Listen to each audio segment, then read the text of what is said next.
Hello guys, আসসালামু আলাইকুম। কেমন আছেন সবাই? তো আজকে আবার চলে এলাম একটা নতুন ভিডিও নিয়ে। তো যেমনটা আপনারা আগের ভিডিওতে দেখেছেন, আপনারা সবাই জানেন আমি কোথায় আছি। তো আজকে আমার সৌদি আরবে প্রথম দিন, আর আমি যাচ্ছি আমার হসপিটালে। সকাল 9টার মধ্যে আমাকে নিতে গাড়ি চলে এসেছিল। অন্য কোথাও হলে হয়তো নতুন শহরে এসে আমি অবশ্যই কোনো অজানা লোকের গাড়িতে উঠবো না, কিন্তু যেহেতু আমার ইনস্ট্রাকশন লেটার আগে থেকে সব কিছু মেনশন করা ছিল, তাই আমি কোনো নেগেটিভ চিন্তা না করেই গাড়িতে উঠে পড়লাম। আমাকে আগে থেকে ইনফর্ম করা হয়েছিল যে আজকে গিয়ে আমাকে আমার এইচআরের কাজ কমপ্লিট করতে হবে, মানে যত রকম কাগজপত্রের কাজ আছে সব কিছু আজকের মধ্যে কমপ্লিট করতে হবে। তো এই জন্য আমি যাচ্ছিলাম। দেখেছো গাছে কেমন কাঁচা খেজুর ধরে আছে? আরে এটা আমাদের মতো খেজুর গাছ না, এটা অন্য। এটা হলো অ্যাকচুয়াল সৌদি আরবের খেজুরের গাছ। তো যারা এখানে আগে এসছো তারা অলরেডি সবাই জানো কম বেশি যে এখানে আসার পর সব থেকে প্রথম কাজ হচ্ছে মেডিকেল টেস্ট করানো। তো আজকে আমি মেডিকেল টেস্টও করাবো আর কি। তো দেখা যাক আমার কতটুকু রক্ত নাই। তো চলো যেতে যেতে তোমাদের কাছে আমার একটা বাজে অভিজ্ঞতার কথা শেয়ার করা যাক, যেটা আমার সাথে ঘটেছিল মুম্বাইয়ে। আমি যখন গেছিলাম মুম্বাই প্রথম ইন্টারভিউ দিতে, তখন আমার সাথে একটা বাজে ঘটনা ঘটে গেছিলো, সেটা আমি জীবনে কোনোদিন ভুলবো না। তো সময়টা ছিল 2024-এর অক্টোবর নভেম্বর এরকম সময় আর কি। তখন মুম্বাই প্রচণ্ড বৃষ্টি হচ্ছিল। আমার ট্রেনটা গিয়ে পৌঁছেছে ভোর 4টের সময়। তো আমি ট্রেন থেকে নেমে জাস্ট ক্যাজুয়ালি বাইরে এসে একটু দাঁড়িয়েছি উবের বুক করব বলে। সেই সময় আমার ফোনটাও ডেথ হয়ে গেছে। সেই সময় একটা ভদ্রলোক আমাকে এসে জিজ্ঞেস করে, ম্যাডাম আপনি কোথায় যাবেন? আমি তো ভয়ে বলি, না না আমি কোথাও যাব না, আমি এমনি এখানে দাঁড়িয়ে আছি। তো তখন সে ভদ্রলোকটা আমাকে বলে ওঠে, না না ম্যাডাম ভয় পাওয়ার কিছু নেই, আমাদের ট্যাক্সি আছে, আমাদের ট্যাক্সির ফেয়ার হচ্ছে 25 টাকা পার কিমি। তো আপনি বলুন কোথায় যাবেন, আমি আপনাদেরকে পৌঁছে দিচ্ছি। তো তখন আমি ভেবেছি সকালবেলা কি আর করবে, যাওয়াই যায়, সবাই তো ওদের গাড়িতে যায়, কি আর হবে। এই ভেবে আমি ওদের গাড়িতে গিয়ে বসে পড়েছি। কিছু দূর যাওয়ার পরে, প্রায় 1 থেকে 2 কিলোমিটার যাওয়ার পরে লোকটা আমাকে বলে যে আপনাকে 1600 টাকা দিতে হবে, নাহলে আমি এখনই আপনাকে এখানে নামিয়ে দেব। আমি তখন ওদেরকে বলি যে আপনি তো আমাকে এরকম বলেছিলেন, আমি 1600 টাকা আপনাকে কেন দেব? তখন ওরা বলে, না এত কথা না, আপনি 1600 টাকা যদি দেন তাহলে আমি আপনাকে নিয়ে যাব, নাহলে আমি আপনাকে এখনই মিডল রাস্তায় নামিয়ে দেব। তারপর আমি ওদেরকে বলি ঠিক আছে আপনি আমাকে নামিয়ে দেন, আমি ঠিক চলে যাব। তখন ওরা আমাকে বলে ঠিক আছে আপনি যান, কিন্তু আপনার লাগেজ আপনি পাবেন না। মানে এক কথায় ওরা চোর। ভাই রে ভাই, তখন তো আমার মানে মাথায় কাজ করছে না, আমি কি করব, আমার হাত পা পুরো ঠান্ডা হয়ে গেছে। তখন আমি ওদেরকে বলেছি ঠিক আছে আপনারা যত টাকা নেবেন আমি দেব, আপনি শুধু আমাকে গাড়ি থেকে নামিয়ে দিন। তো লোকটা তখন আমাকে বলে যে ঠিক আছে আপনি 1600 টাকা এখনই দিন। তো আমি একটু চালাকি করে বলি যে আমার কাছে তো অত টাকা নেই, আমার কাছে 1200 টাকা আছে, আপনি এই টাকাটা নিন। তখন ও বলে যে আপনার কাছে যদি টাকা না থাকে তাহলে আপনি আপনার মোবাইলটা আমাকে দিয়ে দিন। এর উপরে আমার আর কিছু কথা বলার নেই, আমি পুরো স্পিচলেস হয়ে গেছি। আমি 2000 টাকা বার করে ওদেরকে দিয়েছি।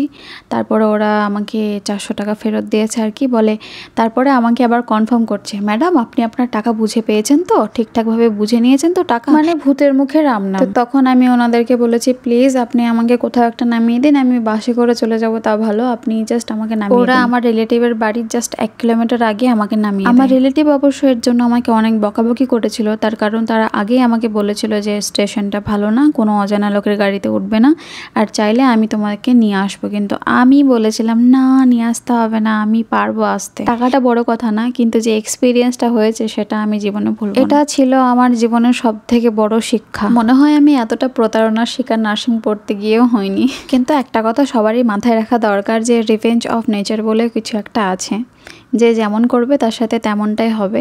তো এটা নিয়ে আমার কোনো মাথা ব্যথা নেই। অ্যাকচুয়ালি আমি ওখান থেকে সেদিনকে বেঁচে ফিরেছি, এটাই আমার ফ্যামিলির কাছে আমার কাছে অনেক। মুম্বাই গিয়ে গিয়ে আমার এত বাজে একটা অভিজ্ঞতা, তাই বলে মুম্বাই শহরকে আমি খারাপ বলতে পারি না, কারণ ওখানে আমি গিয়ে অনেক কিছু পেয়েছি। আনএক্সপেক্টেডভাবে আমি 250 মেয়ের মধ্যে জাস্ট 20 জনের মধ্যে একজন। অবশ্য নিজের প্রতি কনফিডেন্সও ছিল আমার, না হলে ওয়েস্ট বেঙ্গল থেকে মুম্বাই কি করেই বা গেলাম। যখন দেখবে সোজা রাস্তায় চলেও তোমার সবকিছু সোজাভাবে হচ্ছে, তখন মনে করবে যে উপরওয়ালা তোমার সাথে আছে। আর আমার মা সবসময় একটা কথা বলে যে যাকে মানুষে ভালোবাসে তার মানে তাকে আল্লাহ ভালোবাসে। তো যাই হোক, কথা বলতে বলতে অনেকটা রাস্তা পার করে চলে এলাম। মেট্রো দেখে সবাই হয়তো বুঝতেই পেরেছো এটা কোথায়। হ্যাঁ, এটা capital city of Saudi Arabia, এটা রিয়াদ। পুরো সৌদি আরবে শুধুমাত্র রিয়াদেই মেট্রো আছে আর কি, মেট্রো ব্যবস্থা হয়েছে। আর এই যে দেখতে পাচ্ছ এই এলাকাটা হচ্ছে অলয়া, তাকাসুসি, সাহাফা, এইসব এরিয়াগুলো আর কি। তো আশা করি সবাই গেস করেই ফেলেছো। হ্যাঁ, আমি রিয়াদের একটা বড় প্রাইভেট হসপিটালের নার্স আর কি। তো প্রত্যেকটা হসপিটালের কিছু রুলস থাকে, কিছু কনফিডেন্সিয়ালিটি থাকে যেগুলো ব্রেক করা আসলে ঠিক না। আমি আমার দিক থেকে যতটা ইনফরমেশন পারবো তোমাদেরকে দেওয়ার চেষ্টা করব, তার জন্য তোমরা আমার সাথেই থাকো।